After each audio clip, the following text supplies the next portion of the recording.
No money, no problem. Really?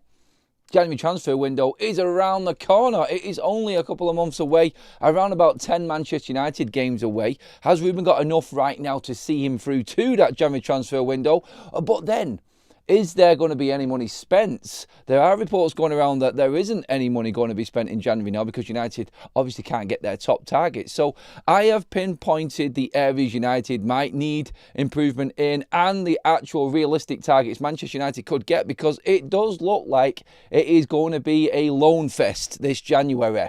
What does Ruben Amorim do next, and what do we do once we hit that January transfer window? All of that in the show this morning. All your other Manchester United updates as well this morning for you all. A little bit on the takeover and some crazy talk as well on that department. And of course, all of your happy Manchester United comments in the live section, because we are looking at the potential here. And don't get carried away with this, but I win on Saturday and whisper it.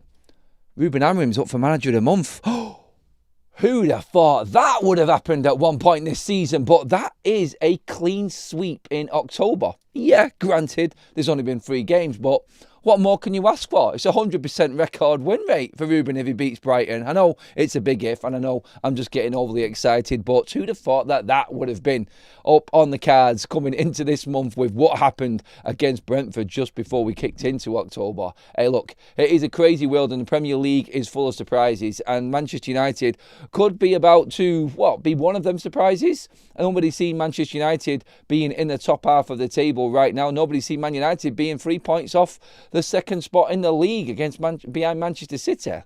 Nobody's seen Liverpool's demise after £450 million spent either. But look, we've moved past the Liverpool game now. We're looking ahead and what Ruben's plan is. What does Ruben do next? What are the next steps for Ruben Amorim?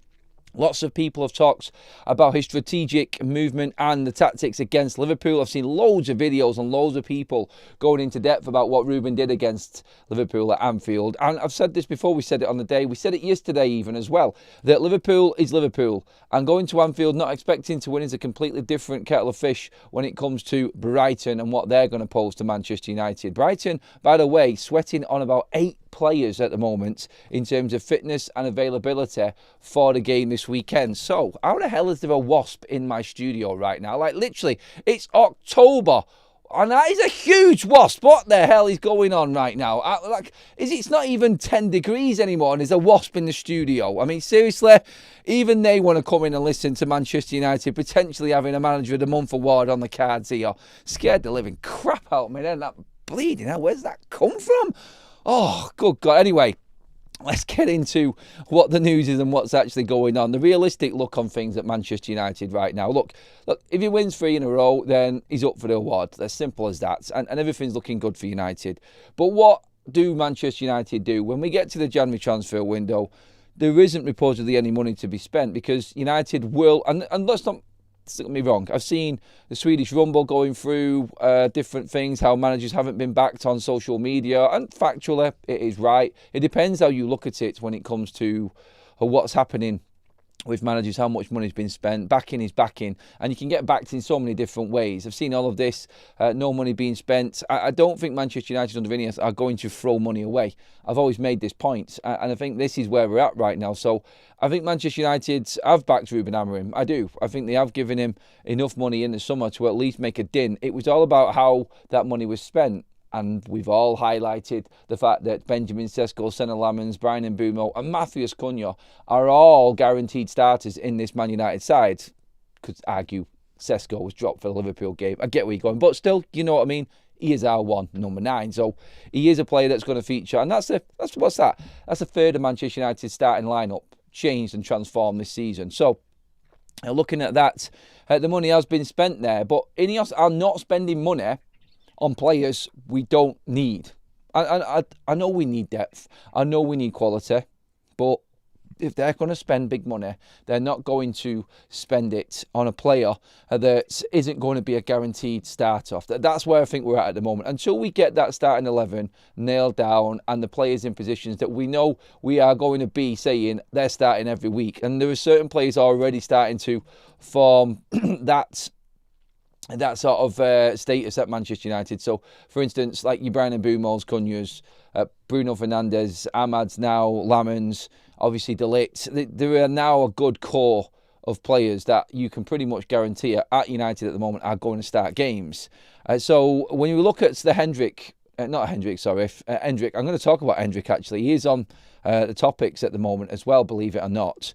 But it's the Hillman deal that we was talking about last night. You'll see on social media, there's a few links from a few journalists about Manchester United pulling in a favour, as it is, with Ruben Amorim trying to get back into his old club and get Morten Hillman in a midfield in January. It's not going to happen. United are not going to spend that amount of money in January on a player that I don't think is going to slot straight in to Manchester United's side right now. Look, I'm not taking anything away from the player, but I think United have other targets. And if you're taking 50 to 60 million pounds away in January from the potential signings of a Elliot Anderson, Adam Wharton or Carlos Baleba in the summer, Ineos won't do that. So I get Ineos' side on this and not going all out in January for players that you would really want to spend the money on in the summer that are guarantees in your starting 11.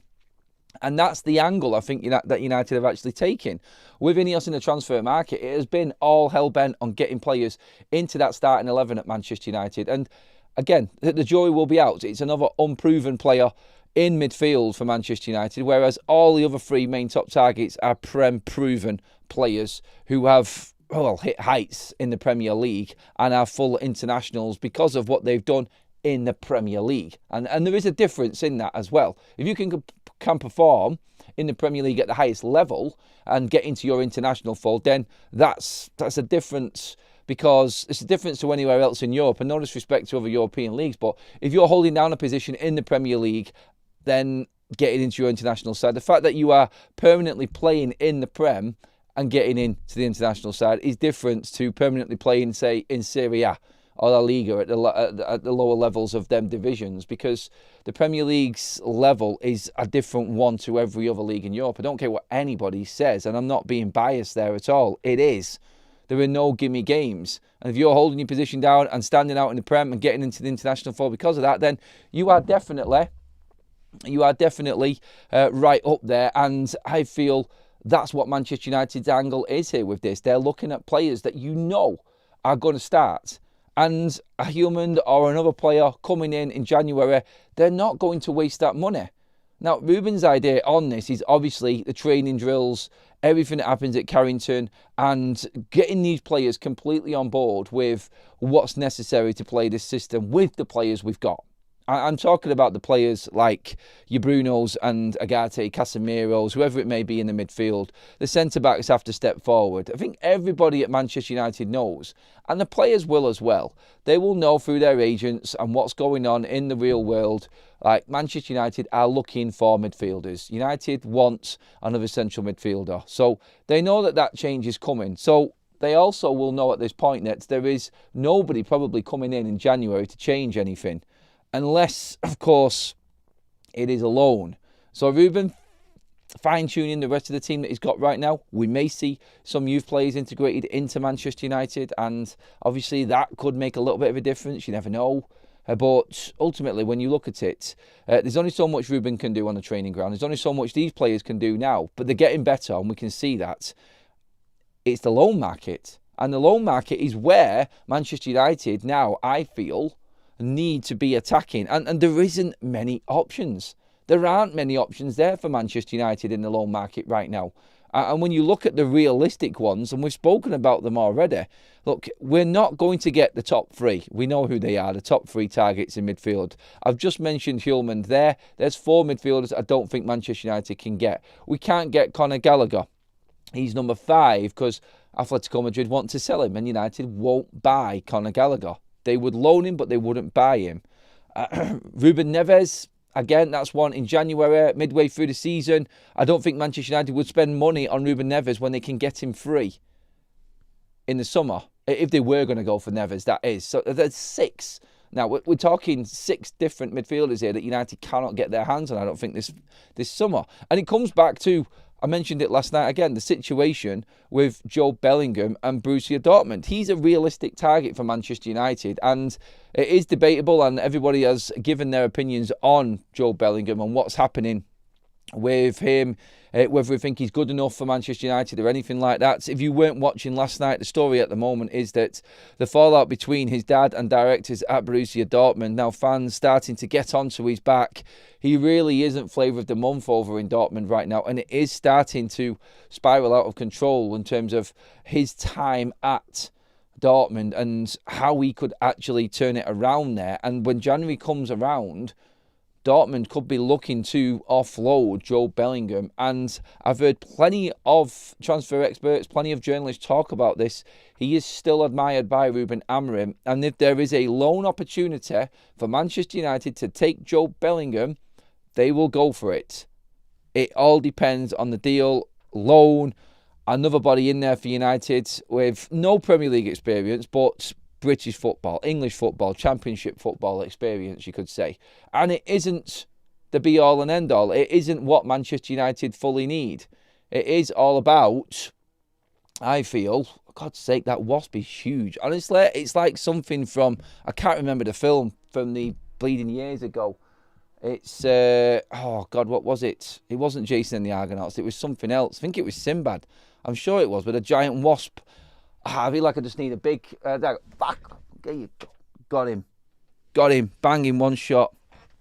Feel bad now. Poor sod. Where's he gone? Oh, he's all right. He's chilling in the corner, people. He's chilling. Yeah, Waspgate. Waspgate is in full... For God's sake. I just didn't envisage that the end of October in the morning when it's cold, having to deal with a wasp in studio. My God. Anyway, he's chilling out in the corner there. I'll keep an eye on him. He might come back and try and sting me in the arse now or something. You never know. But hey, fun and games. Hey. Right, okay. Into the Joe Bellingham story again. I know we've spoken about it, and I know we have debated it amongst the live chat. And to be honest, there was not many people out there that really fancied Joe Bellingham. But when we look at what we've got, it's either Joe Bellingham or one of the academy players coming in for Ruben Amorim. It does look like from the stories, and I'm going to get into the comment section on this now just to wrap up on this first part of the show.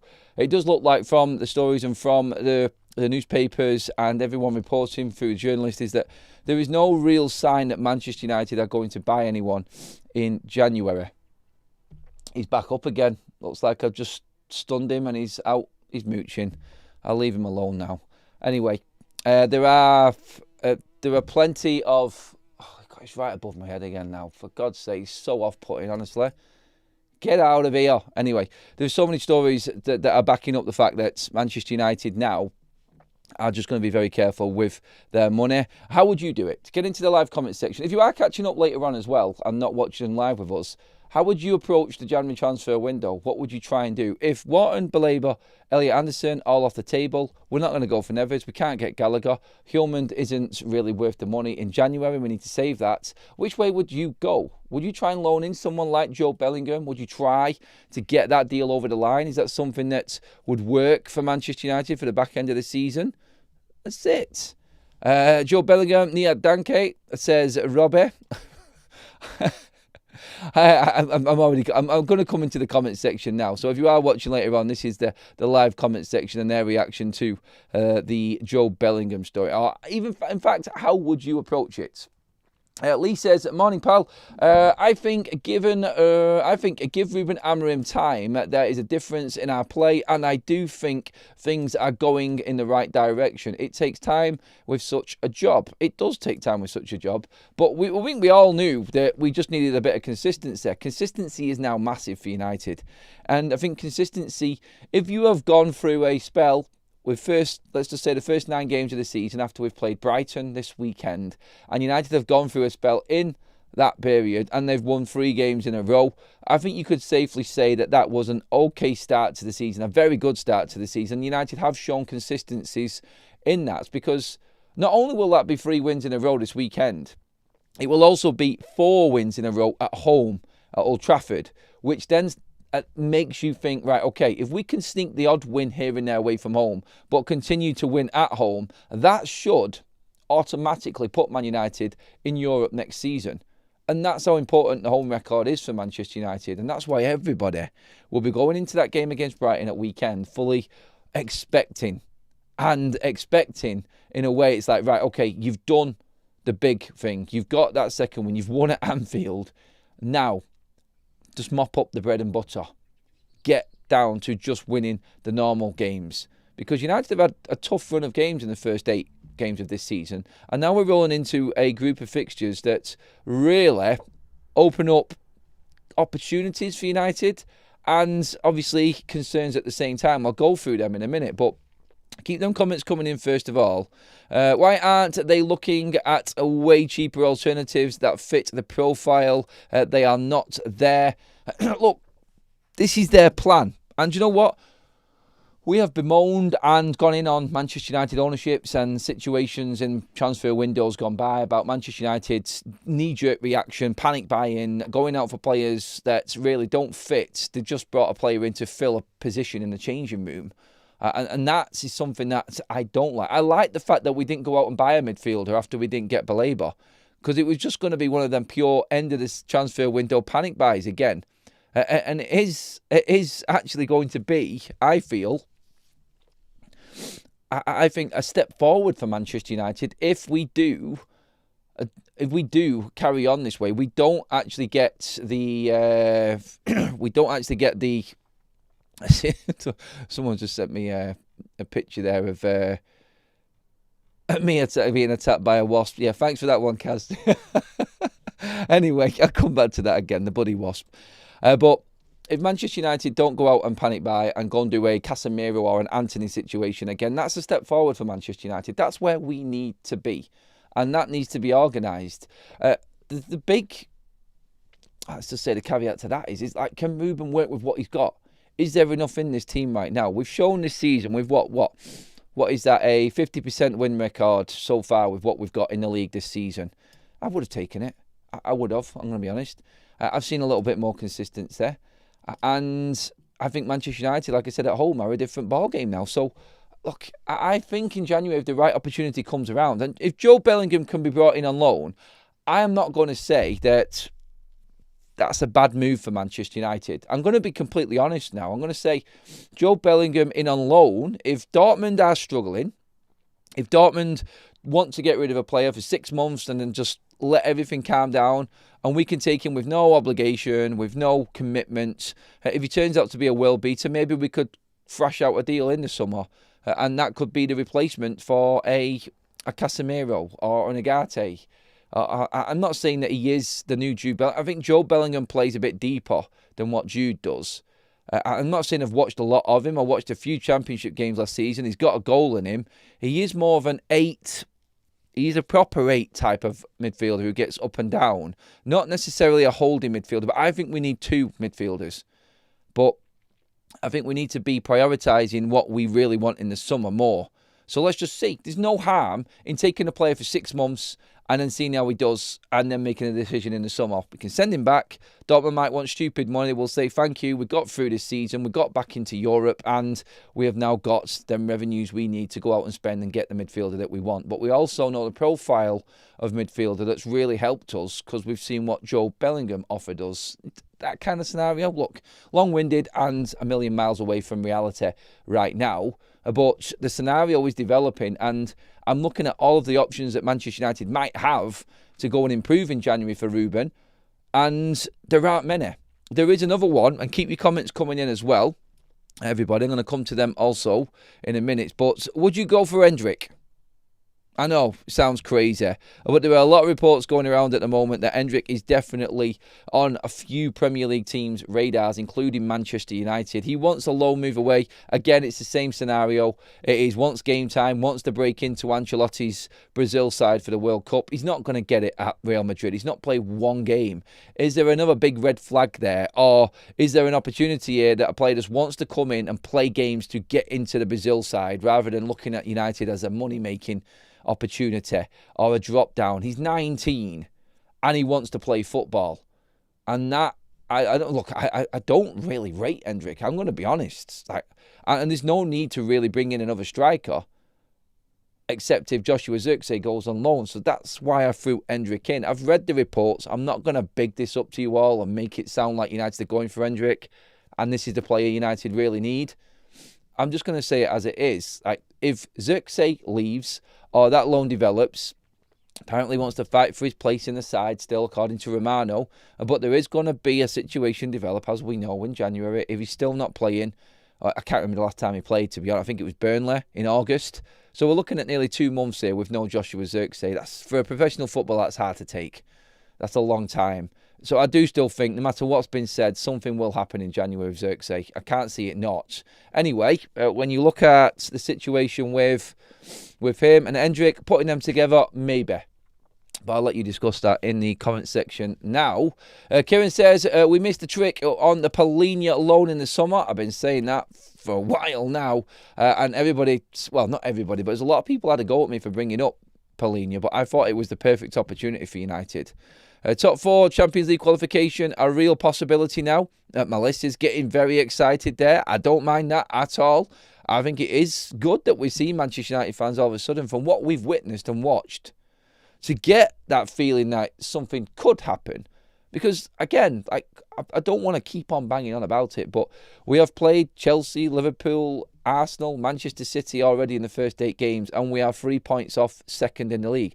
If Manchester United, in that performance against Arsenal, had beaten Arsenal, which a lot of Man United fans thought we should have done, even Arsenal fans said United should have won that game. If United would have beaten Arsenal, check this out, Manchester United would be sat top of the league right now. Joint top of the league. I know. How crazy does that sound? And that's the difference. They're the fine margins. And so, if you go off every other game, and look, you could say that Man United might not have won the Burnley game because we scored in the last minute, scored a penalty. I get it. There is, you can look at hindsight in so many different ways. It's wonderful, isn't it? But United have been close. There's probably 2 disappointing games this season for Manchester United. Absolute catastrophe. No, 3 if you include Grimsby. That's Grimsby, City and Brentford, where we had the old United from last season. So out of the 9 games in total we've played this season, 6 of them United have been very competitive in. Very competitive.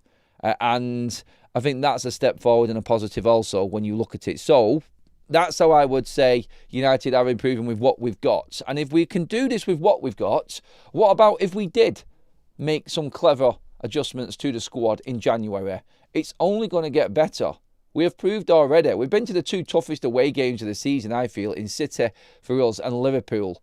In terms of the big games, I know there's other tough games, but the signs are there that United are more combative. They are a better side overall. Tweak it in January, give him that little bit of a boost, and United, we are looking ahead. We are looking like there is opportunities in there. Bellingham should have stayed at Sunderland. I agree with that, actually. I totally agree with that one. Let's see what else we've got in the chat here as well. United need to loan a defensive midfielder. Wasp Nest incoming, Adam. He is doing some recon. I can't keep an eye on that, yeah. I can't afford to be having any wasp nest. I took him out once. He's a strong swine, honestly. I don't know where he is now, but I will keep a check on it. Just checking through. I've got some other news coming up as well. I'm just going through all of the headlines now. I'm just scanning through all of your comments as well.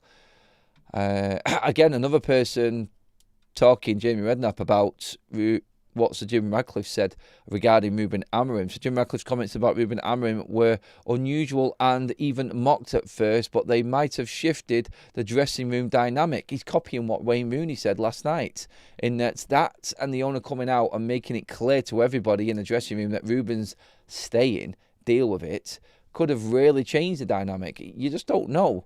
Players who weren't fully behind Amorim have quietened down, thinking hey, he's here, let's move forward. It might have even built some unity.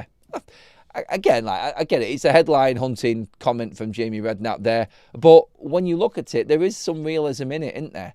Again, like we were saying last night, from what Wayne Rooney said, the fact that Sir Jim just came out boldly and stood his ground and said Ruben's going nowhere, kind of makes you think, like, did the players take it in and think, well, we're going to have to knuckle down now? There's no way around this. I think we also desperately need a top quality wing back. Dalot is simply not good enough, and Dorgu has a lot of development to go. Look, at the moment, I think Manchester United attacking wise, if we put Dorgu on the left and Ahmad on the right, that is absolutely lethal. I do agree that we probably need to look at another option at wing-back, but not before the midfield. I think right now Man United's midfield is key to everything going forward. And if we are going to take that next step, if we are going to be not just touching into the European places and then falling back out again, which I think is where we're at right now, just in and out, just enough to stay top half of the table. If we want to consistently be in them European places and fighting for them, then we do need to add at least 2 more players in, I feel, to just to solidify everything. Because I'm scared when AFCON comes, we're losing Bumo and Ahmad, 2 of our best players, and Mazraoui as well. That's going to be a difficult period for United. And I'm praying that their nations don't do well in that competition, selfishly as a United fan anyway.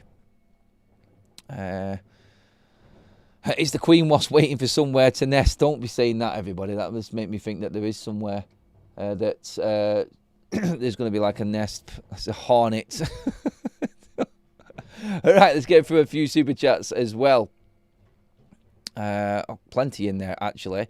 Thank you, everybody, for all of these. Ant says, we've seen what a struggling player from the Bundesliga looks like, and he cost us 116 million. Nah.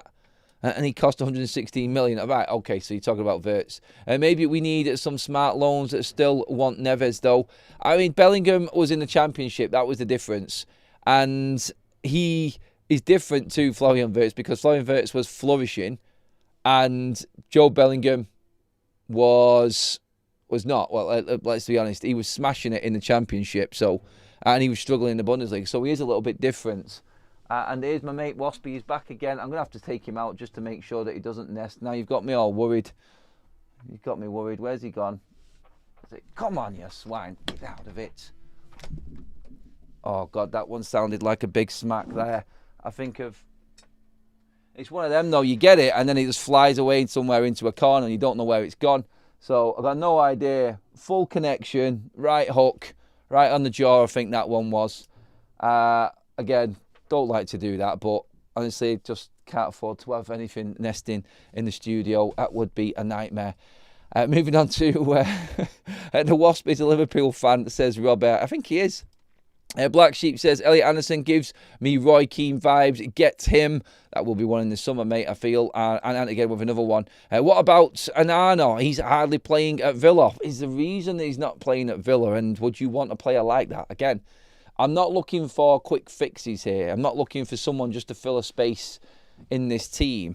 If he's not playing for Emre, then he definitely is a player that shouldn't be playing for Manchester United. That's how I look at that. I don't want players that are not playing. Now, the only reason Joe Bellingham comes into the equation is simply because he has got Championship proven quality. I know that's still a step up to the Premier League. And I think he is the type of player Manchester United could really do with, and it's a loan. It's a loan. That's it. I don't want to buy anyone like Joe Bellingham. And that's the point I want to get across here. I don't think that's the right move for United for a permanent move, and that's the player that we're going to end up with going into next season. No, I don't. I think that there's better players out there that United need to go and get. But as a loan, yeah, maybe. Maybe I say. Look, there's loads of people coming into the comments here right now, and...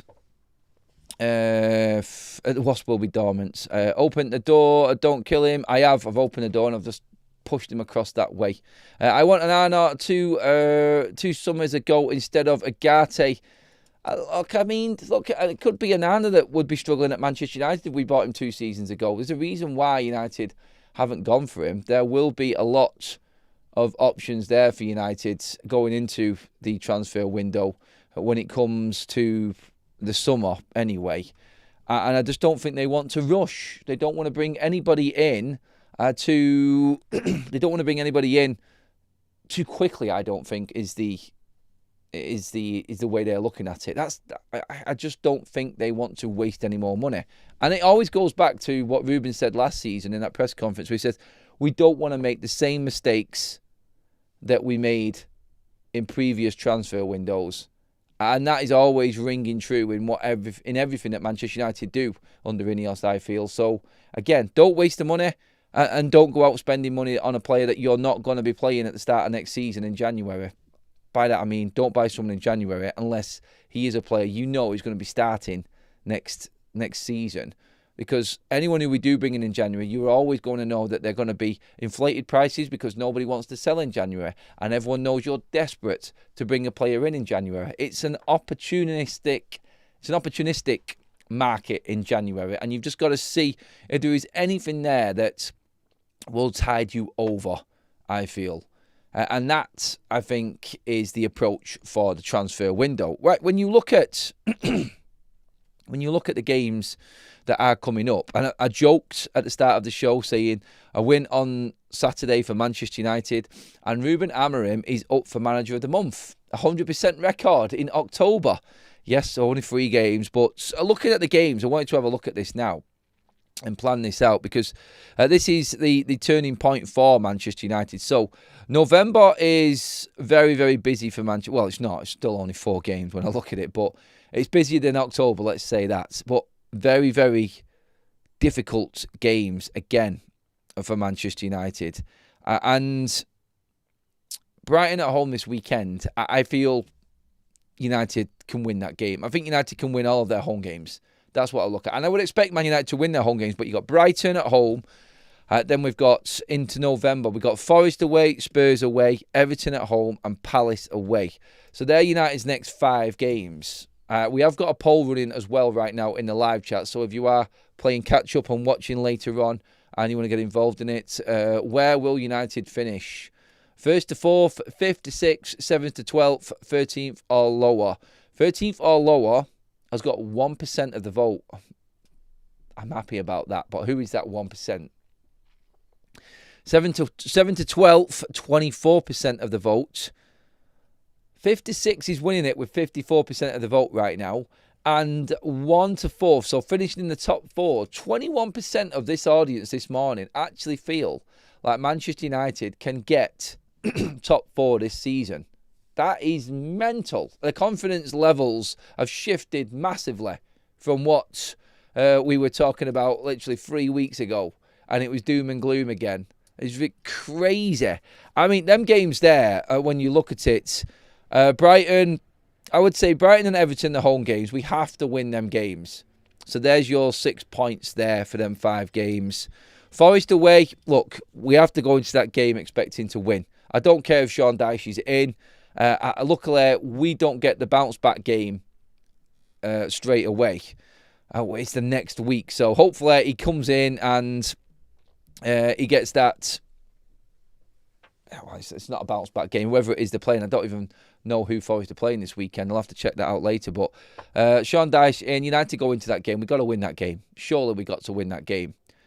And Spurs away, that's a difficult one. They're not playing well at home at the moment, Spurs. That's 1 point from the last possible 6 at home for Spurs, don't forget now. The draw with Wolves and then obviously being beaten by Villa at weekend. 2 teams in the bottom half of the table. So Thomas Frank's bubble has definitely burst at Spurs now. They're back on their normal pathway of clinging on to trying to get into European places. So nothing crazy there, you would say. And maybe it's a good time to play Spurs. So I'm just putting it out there. Look, but Spurs away, Everton at home, like I said, I think we'll beat Everton at home. And Palace away is a difficult one to judge because Palace are very good. So, and of course, unbeaten at Selhurst Park. That's a difficult game for Manchester United. But then again, I didn't expect Manchester United to beat Liverpool either. So, look, anything's possible. That is a tough group of games. A very, very tough group of games for United coming up. And we can talk about how we've played the top 4 from last season already in the first 8 games. But this just shows you how difficult the Premier League actually is. And how any team can beat any team in this league. That, I feel, is proof there that we cannot decide how many points Manchester United are definitely going to take away from them games. Any one of them games, Man United can lose easily. And if you look at it, Brighton last season, we lost. Forest away last season, we lost. Spurs away last season, we lost. Everton at home was 1 win for Manchester United. Palace away, we lost. No, sorry, we drew that game last season, didn't we? But it just shows you there, 4 points from them corresponding fixtures last season tells you that that is no pushover for Man United at all in them games. So, Ruben, in what he's building right now, them next steps that we were talking about early on in this show, it's all going to come down to what he does on the training ground. Because let's not forget, that's just November. You've got all of December to come through in that time yet. And I think there are some extremely difficult games for Manchester United to navigate over these next few weeks. And it's where United are positioned in the league. If United continue in this form, and I say we can continue in this form because we don't have European football, and I'll keep on banging that drum because it is massive. You look at, for instance, the teams we're playing here, and within these games, would these teams have played in midweek before they play United? Brighton, no, that's obviously this week. Forest, yes, they would have played in Europe. So, would it be? No, so Forest wouldn't have played, actually, because they're out the Carabao Cup as well. So, Brighton, no. Forest, no. Spurs, yes, they would have played in Europe that week before we played them. So, advantage for Manchester United there. Everton, no. Palace, potentially, looking ahead, they could have played in the Conference League in their game. So, I'm looking at every single angle here at these games and how Man United move forward. Can we possibly get as many points? Can we get maximum points? Can we continue? Where will we be after these 5 games, I think is the question. Get into the comment section as well on that. I am going to come in and take a big piece out of the comment section now for you all. So get your thoughts in. Let's see what we've got on all subjects in here as well, everybody. In terms of loans for the January transfer window, how you would play it with the team that we've got right now. Get your thoughts in, please, everybody. The days of us panic buying, I think, are over for us. Our recruitment drive appears to be well thought out now. If we can't get someone in on loan, I'd bring 2 of the young lads in, 7th and 8th for me, in terms of where United will finish. I don't believe Chelsea are better than us, and I never will, says Savage. Boxing says, I think we must finish top 6. It's crazy to accept anything less. True. Sean says 1% is the wasp in terms of the poll. Yeah, probably is, mate. We've watched all the other teams. European football is there for anyone to put some decent form together. It is, and I just think with no interruptions, this team getting used to playing one game, training, and just taking advantage of this next month and staying at that focus mode that Matthias de Ligt was talking about after the game against Liverpool. They have to be able to play the way they played, focus-wise and concentration-wise, against Liverpool, against Brighton. And I'm sure Ruben Amorim will be in on this team saying, look, this team are just as good, if not better, than Manchester United. So, better than Liverpool, sorry. So, we need to be 100% and more. And this game is now massive for Manchester United because everybody said the same thing. If we lose to Brighton this weekend, then Liverpool goes out of the window instantly. And everybody's laughing again. If you beat Brighton, then it gives you more room going into these next 4 games after that. Forest, Spurs, Everton, Palace. It just gives you a little bit more room, I feel, to maybe drop the odd points here and there. It just keeps you in and amongst it. Because United, look, take advantage of the form that you're in right now. Get as many points on the board as you possibly can. Get up there. And then when you do drop points later on down the line, it doesn't seem as bad. The inconsistency of Manchester United, win one, lose one, win one, lose one. And that would always just leave you round about 13th, 12th in the league. It's inevitable. And it's never going to be good enough. You may scrape mid-table if you go with that form. And United just need to, like I said, win your own games. And then take points away from home as and where you can. And just put some decent form of run together. And that will be enough to get us Europa League football next season. And like Boxing said there, top 6 has to be the mark. You cannot go any lower than top 6. It's stupid to think that would be enough. Not getting into Europe, just getting into the top 10. United financially need to be in there. Robbie with the super chat says, perfect time now for a youth to come through. Well, give it a few more games, I would say. We need to be a little bit more consistent and running a lot better. Was bought a ticket for the watch along and is pissed. Yeah, he bought a ticket for the watch along, which, oh, by the way, everybody, like I said yesterday, if you did buy a watch along ticket, the pub watch along ticket, sorry, that is going to have to be cancelled because of a venue issue. Go watch last night's show back right at the end of it for all the information on that. I will put a post up about the refunding schedule as well. We are going to reschedule it, and then I'll let you know all on that one. But at the moment, that we just had to cancel it because it wasn't going to be a guarantee, even if we sorted certain things out. And I didn't want to let everybody down later on, closer to the actual game. So we've shelved that one for now. Sorry about that, everybody. But I will be posting on that as well, just to keep you updated. Just checking this poll out right now. Where will United finish? 23% of the vote now. It's gone up by 2%. Actually think that United will finish top 4. So effectively, what we've got in our poll today, we've got 86% of the vote. So 76% of the vote are saying United will be in Europe next season. That's decent. That is decent. I like that. It feels good. It feels good listening to other people be positive as well. I'll be honest, I have been waving that flag on my own, I think, sometimes. And there's a lot of people laughed at me, and I'm here to be laughed at. That's the name of the game, and we know the job. I am a positive fan, but it's good to actually see a few more positive fans in the chats, actually upbeat and thinking that United can actually move forward and do a little bit more. And alongside that as well, let's win as well. Hit that QR code on your screen right now, everybody. Match Bingo, 100% promotion code, FUTV, all capitals. When you deposit money on your account on Match Bingo and you put in FUTV in the promo code, that gets boosted by 100%. 100%. Double your money, people, now. It's £2 a game, dead easy to play. Loads of people are hundreds of pounds up on this game in our chat and in our community already. Get onto that now. Scan the QR code. Download the app if you haven't already. And when you deposit your money in after creating your free account, put in FUTV in the promo code and boost your numbers, people. Get onto it.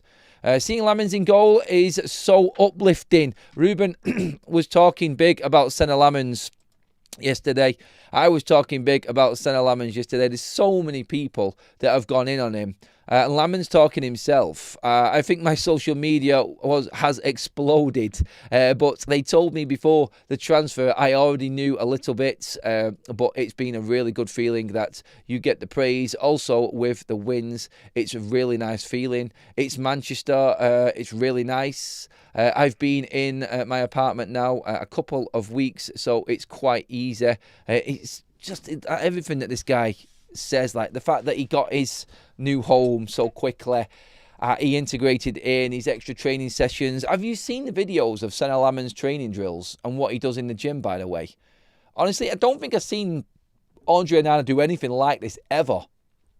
The only time I've seen Andre Onana rolling in with any headlines coming from Carrington was when he was rolling in with his agent trying to get more money out of Manchester United, having been the worst goalkeeper in our history. This is a complete breath of fresh air right now for Manchester United, and I'm loving Senna Lamens. I love the connection he has made instantly with this Manchester United team, because this cannot be forgotten about and this cannot be taken for granted. But Andre Onana was liked at Manchester United, and within that changing room, he was a likeable guy. There was a lot of people that got on well with Andre Onana. And that's a fact. I've seen it with my own eyes. And people I've spoken to at United have all said the same. And for him to leave under the cloud that he did, and then Senna Lamens, a young goalkeeper, come in, zero top flight or big league experience whatsoever, to come in and to be the goalkeeper in between the sticks for Manchester United's first back-to-back win in over a year, that is absolutely amazing for me, and massive credit to the character, to him as a person. Obviously his ability is second to none, but and the players have taken to him, and you can see that. You can see it. He is dominant, he is commanding, and I think his character is exactly what Manchester United have gone in for again. You look at the character and all of the players that United have brought in, the transfer window has been very good to United. If we could have a few transfer windows like this in a row, we're done. We're in. We're sorted. And it just gives you that confidence. And I can feel, just in that one comment there that I've just read out, I'm loving Senna Lamens at the moment, and everyone is talking about it. They're loving Cunha, they're loving Mbumo, they love Sesko. When have we ever had a situation where we've got a Manchester United fan base so confident because they're seeing the transfer and recruitment coming into Manchester United? I think the best word to do it, so structured and precise. That is why we have got fans at the moment all talking about Manchester United 20 times more confidently than what we've done in a long time. Let's be honest. It has been a while since we've been this upbeat, hasn't it? It really has. But hey, look, when you look at it, when you look at everything that is going on right now at Manchester United, it is all positive for a change, isn't it? You can't really say that it's not. It is. There's so much upbeat attitude and atmosphere around United. The culture does seem to have changed. Lamens, I'm very happy with right now, and Carl is the hardest critic on Manchester United. So if Carl is happy with Lamens, then that he's definitely pulling up trees and he's making his mark. Let's get a few more comments in. Boxing says, we are an absolute giant in the football world, up there with the biggest clubs in Europe. No other giant accepts anything less than a top 4. I don't think it's too hard to expect top 6. Agreed. Totally agreed with that. We would be higher up there in the table if it wasn't for goalkeeping errors. That has been rectified by Lamens. Look forward. We can always look back and say, what if? We can always look back and say, if Baindy was stronger, we might not have conceded to Arsenal. That would have given us an extra point on what we've got right now. That would put Manchester United up there into the Europa League places, near enough. And it's easy to look back on little moments, but at least we acted. I'm just so happy that United, yeah, it took a while. We should have bought a goalkeeper at the start of the transfer window, but it's done now. It's done, and we're in the position we're in, and we're in a good position to attack this next month's worth of football and really make a dent. I think Manchester United, looking at these games, look, what makes me think that United are going to win more games than we've lost more games, then we lose more games coming up? Well, the previous 8, I wouldn't have thought Manchester United would have won more than we've lost, and we have. So that's given me confidence. We've got a goalkeeper, we've got a striker, we've got battlers, we've got baller players right now in that Manchester United side. I am fully confident in playing Mason Mount, Matheus Cunha, Bryan Mbumo, Benjamin Sesko, Amad Diallo, De Ligt, Shaw, Maguire, Yoro, Mazraoui, Lamens, Dorgu. There is the odd one that I'm not comfortable with at the moment. Look at it, I'm Bruno's biggest fan at the moment, but I think he is probably in and out of form more than any other player right now at United. Dalot, I wouldn't play. But there's so many players there. I can't remember the last time as a Man United fan I have actually been this confident in so many of the players that are walking out onto that pitch.